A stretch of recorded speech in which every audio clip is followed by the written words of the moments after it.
Olá pessoal, tudo bem? Sejam bem-vindos mais uma vez no nosso canal Viva o Portugal! Eu sou a Bruna Dutra e eu tô aqui para falar hoje sobre um tema muito importante. Todos os temas são importantes, mas o de hoje é planejamento. Então nós fizemos o nosso vídeo anterior, fala sobre se Portugal vale a pena ainda ou não, se vale a pena vir para Portugal. E lá eu convidei vocês para refletirem sobre alguns aspectos que são bem importantes e já amarrando para cá, o planejamento faz parte disso. Quando eu tomo essa decisão, sim, vale a pena, eu elenquei 3 passos, né, importantes, que é a parte da documentação, o planejamento financeiro e a compra de passagens, a definição da data, né? E eu acho que partindo desses 3 pilares aqui, a gente já consegue traçar uma rota. Imaginem que é mais ou menos isso, né? Quando eu vou viajar, eu tenho que saber para onde ir, eu tenho que saber quando que eu tenho que chegar, ou quando que eu vou sair para quando eu vou chegar. E eu tenho que ter recursos para essa viagem. Esses recursos é combustível, o carro, ou o ônibus, ou enfim. Então é mais ou menos essa rota que a gente tem que ter. Por onde que eu vou, quanto tempo vai demorar, quanto de gasolina, se eu consigo, se eu não consigo.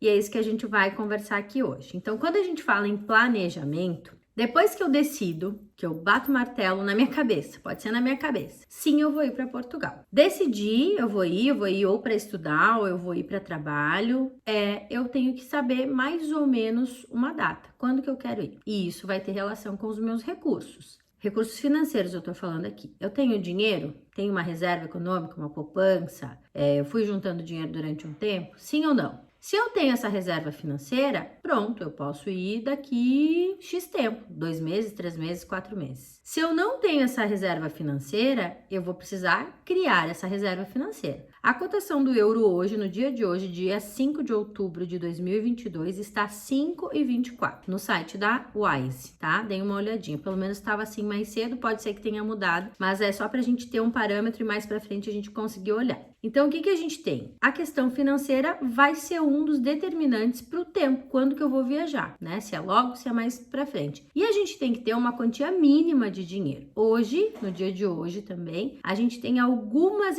especificidades com relação ao visto. Então, quanto de dinheiro eu tenho que trazer, como que eu tenho que me organizar. E esse dinheiro não é só para vir, a gente tem que contar que a gente vai ter os gastos com a documentação, então a emissão do passaporte, a emissão do visto, a gente vai ter a questão das passagens aéreas e depois, estando aqui, a gente vai ter a questão financeira de arrendamento de casa, compra de imóveis e os meios de subsistência de comida, água, luz, gás e telefone e transporte desse início, tá? Mas ok, decidi isso e coloquei um prazo. Por que eu coloco um prazo? Porque eu sei que naquele tempo eu vou me organizar com documentos, com reserva financeira, para que eu consiga chegar e executar a compra da passagem, né? Primeira coisa, eu sei que a passagem ela vai tomar do meu dinheiro. Se eu sou sozinho, eu posso conseguir uma passagem, vamos pensar um preço médio de 3 mil reais, tá? Pode ser que consiga menos, até 1.800. Se tu não tiver uma data específica, tu vai conseguir por 1.800, 1.900. Mas se tu tiver urgência por um contrato de trabalho, por uma questão de calendário de estudo, tu vai vir numa data determinada e tu pode ter aí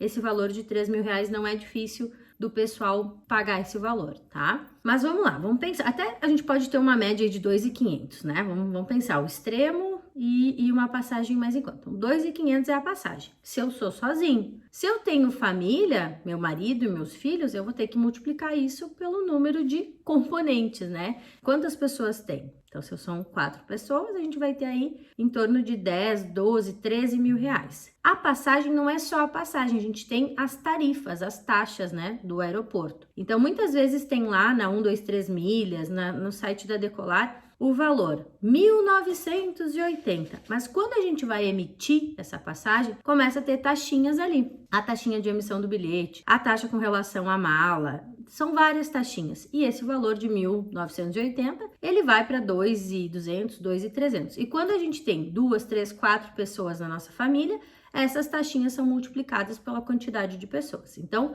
bota no papel lá, passagens, vou precisar de X para passagens. Muito bem. Depois que eu tenho as passagens, reservado o dinheiro, certo? Eu preciso ter um passaporte válido com um mínimo de 6 meses, ou seja, ao dar entrada em Portugal, o meu passaporte não pode vencer nesses 6 meses. Eu tenho que ter esse passaporte com validade mínima de 6 meses, tá? Se tem o passaporte, dá uma olhadinha nessa data de validade. Se não tem o passaporte, é hora de fazer. Como eu faço o passaporte? Eu vou entrar no site da Polícia Federal e eu posso escrever no Google: fazer passaporte Polícia Federal. Ele vai me enviar para um link. Esse link ele vai pedir os nossos dados gerais: o nome, o endereço, CPF, RG, título de eleitor. Ele vai pedir um monte de dados. A gente vai preencher esse cadastro, né? Esse registro. E vai ser emitida uma guia. Essa guia a gente vai pagar, pode ser pago pelo telefone, né, pelo canal ali do banco. E quando ela for dado baixa, isso é em torno de 24 horas, vai te abrir um campo, então tu tem que voltar lá para agendar. E aí tu vai procurar o posto policial mais próximo da tua casa, da Polícia Federal, e vão ter algumas datas. Fiquem de olho onde vocês estão agendando e qual é o horário. Nesse dia para ir lá na polícia, é só comparecer lá, porque eles vão fazer a foto, quer dizer, ainda solicitam foto impressa. Então, estejam atentos na observação que vai ter lá no site para saber se vocês têm que levar foto ou não. Onde a gente fez, em Caxias do Sul, não precisava. Fomos nós, com o nosso documento de identidade, ela conferiu o nosso nome, conferiu os dados, pediu pra gente conferir também, fez a nossa fotinho lá na hora e tudo certo. Só que isso vai um prazo ainda.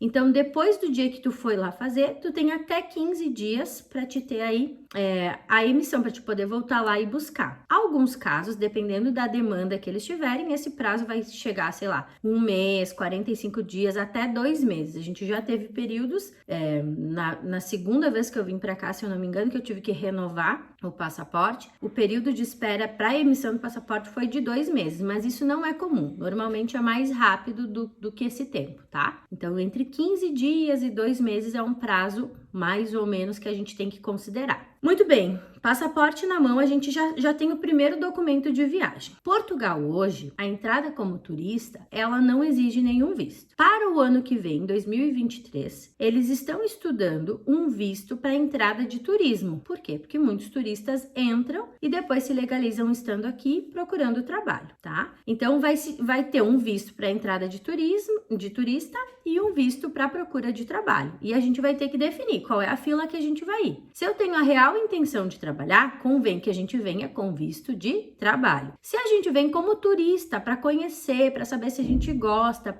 enfim, eu não conheço Portugal, quero saber se eu gosto, se eu não gosto. A primeira vez que o Júlio veio para cá, meu marido, ele odiou. Ele dizia: meu Deus, isso aqui só tem prédio velho. Eu dizia: não é velho, é antigo, né? Então, brincadeiras à parte, a impressão que o Júlio teve na primeira vez não foi legal. Ele não se identificou. E depois, claro, conhecendo mais, conhecendo outros lugares, depende de onde a gente chega de cara, né? Ele foi mudando a opinião dele e hoje ele é o que mais levanta a bandeira e adora estar aqui, e ama. E se tu disser pra ele se ele quer voltar, assim ou não. Tu quer voltar, Júlio? Tá, mas só para confirmar. Então, gente, o que eu quero dizer com isso? Que a gente precisa muito entender qual é o nosso objetivo para que a gente vá na fila certa. Ah, mas eu sei que meu vizinho, meu amigo, meu primo foi como turista e se legalizou. É possível? É possível. A gente sabe de alguns casos que sim. Mas qual é o caminho certo? Qual é o caminho correto? É eu definir a minha intenção antes de entrar. E não é incomum, na entrevista do CEF, quando tu entra como turista e vai para te legalizar, eles dizerem: mas se tu vinha como turista, por que tu trouxe toda a tua família? Mas se tu vinha como turista, por que tu trouxe teu cachorro? E aí, qual é a tua justificativa? Ah, porque eu mudei de ideia no meio do caminho, e daí tu vendeu uma casa, tu vendeu tudo que tu tinha e tu veio para cá como turista para conhecer? É complicado, né? Então, a gente tem que assumir a verdadeira intenção. O que a gente quer? E providenciar os documentos. Eu vou agora, nos próximos dias, estudar sobre as principais exigências do novo visto. Ele foi, acho que fazem 5, 6 dias, 7 dias no máximo, que foi promulgado a definição do passo a passo, né? E esse passo a passo ainda não tem um checklist, mas diz assim: quais são as exigências, como é que vai funcionar, para que pessoa qual é o perfil. E eu vou trazer para vocês. Então, o que eu tenho para dizer existe hoje um visto para procura de trabalho que ele nos dá 6 meses para procurar trabalho. Eu posso entrar com esse visto e quando eu for numa entrevista de trabalho, o meu passaporte vai ter esse visto. visto, porque as empresas vão pedir, as empresas vão dizer: olá, Bruna, tudo bem? Seja bem-vinda. O seu documento de identificação? Passaporte, tá? Mas e onde está a autorização de residência? E isso pode ser um fator limitante na hora de procurar um emprego e não conseguir, porque eles querem um documento onde já tem a autorização de residência, tá? Então vamos lá. Defini vim, já sei quanto eu vou precisar reservar para passagem, já providenciei meu passaporte, me posicionei. Quero vir a trabalho ou quero vir como turista. No meio disso, eu tenho o quê? A minha vinda como estudante, o meu visto de estudo. O visto de estudo ele pode ser para cursos técnicos, para graduação, para mestrado e para doutorado, tá? Ou para pós-doc também. Tá? A gente pode vir. Então, pensem comigo aqui, eu tenho 3 vias para vir: turismo, estudo e trabalho, tá? Isso tem que estar muito claro para que eu consiga me munir de documentos, de processos e para que isso tudo esteja dentro daquele prazo que eu defini. É de 3 meses? É de 6 meses? É de 1 ano? Então, esse planejamento precisa passar por quais estratégias, por que caminho eu vou, como eu vou fazer, tá bem? Lembrem disso, porque eu vou colocar alguns links ali de orientação, são sites oficiais que vão dar informação oficial. E como eu falei para vocês, o nosso canal é um canal para distribuir, disseminar, partilhar informações reais e oficiais. Dizer que dá para vir com gambiarra de qualquer jeito, não é assim que funciona. E quanto mais eu vejo e conheço pessoas que vêm dando um jeitinho, mais me entristece, porque Portugal é um país muito correto, tem muitas coisas muito boas. E elas ainda são boas e elas ainda existem porque não tem o jeitinho. É como é e é como tem que ser. Então, a gente, quando vem de fora, a gente tem que respeitar isso e nada de jeitinho.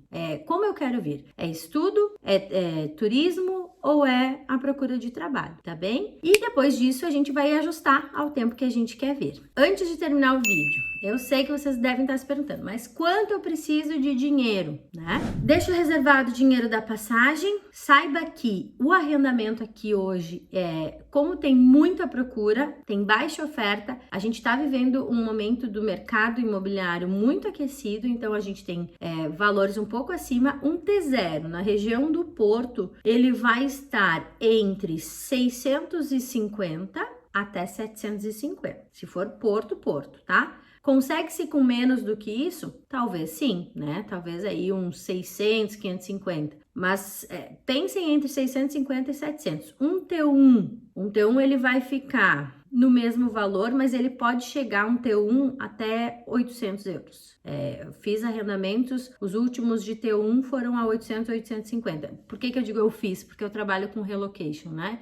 E os últimos relocations foram feitos nesse valor, para vocês terem uma ideia. T2, o que é T2? É um apartamento de 2 quartos. Os 2 quartos a gente vai ter entre o valor de 750 a 900. T3, a partir de 800, 850 até 1.000, tá? Então, preparem o dinheirinho de vocês entre 600 até 750, 800, dependendo do tamanho da casa que vocês precisarem.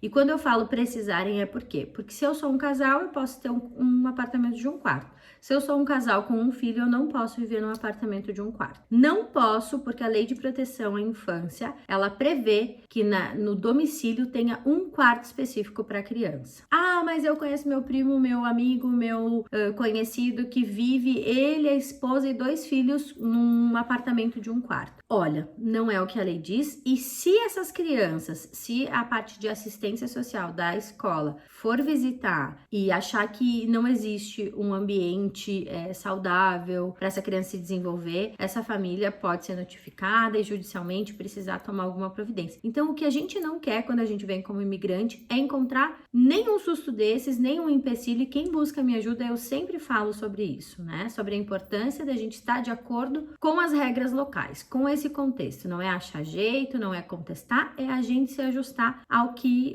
é proposto, tá? Então, pensem nisso, dinheiro da passagem, e a gente tem ainda aqui comer, transporte, água, luz e as despesas da casa. Uma despesa da casa entre água, luz, gás e internet para 3 pessoas, ela vai girar na casa dos 100 a 120 euros, tá? Despesa de transporte, se vocês têm carro e vão andar muito, ela vai ser condizente ao tanto que vocês vão precisar. Se não tem carro e vai andar de transporte público, na cidade do Porto, o passe mensal livre, não tem zonas, anda de ônibus, de metro, de comboio, de tudo por 40 euros. Então, considere esse valor também, tá? Colocando isso tudo na ponta do lápis, colocando lá o que vai gastar, já sabe mais ou menos o montante que precisa trazer. E isso é o que a gente precisa garantir para que a gente não chegue aqui com a corda no pescoço e tenha que trabalhar em qualquer lugar e se sujeitar a qualquer condição e tá na mão dos outros, né? Porque quando a gente tem pouquinho dinheiro e a gente tem que vender o almoço para pagar a janta, a gente começa a se submeter e a gente começa a se submeter a coisas que a gente nunca imaginou. Se a gente tem poucos recursos, a gente aceita qualquer casa com qualquer condição, a gente aceita qualquer trabalho em qualquer horário com qualquer condição. E aí acontecem das pessoas que às vezes nesse apelo da casa caem num golpe ou pagam esses absurdos de 6 meses de renda antecipada mais 6 meses de caução, porque é qualquer pessoa que me dê. Eu não tenho tempo e eu não tenho recurso, né? Aceita trabalhos às vezes em condições desumanas ou muitas horas de trabalho, um valor muito baixinho. Por quê? Porque a gente tá no desespero. Então, o planejamento vai nos dar o poder de escolha, vai nos dar tempo para pensar, para se organizar e para garantir o melhor, não só para nós, pessoas, indivíduos, como para nossa família. E tendo um bom planejamento, a chance dessa imigração ser mais leve, mais tranquila, ela é muito maior. Imigrar por si só tem os seus desafios e mais para frente eu vou falar sobre prós e contras e desafios.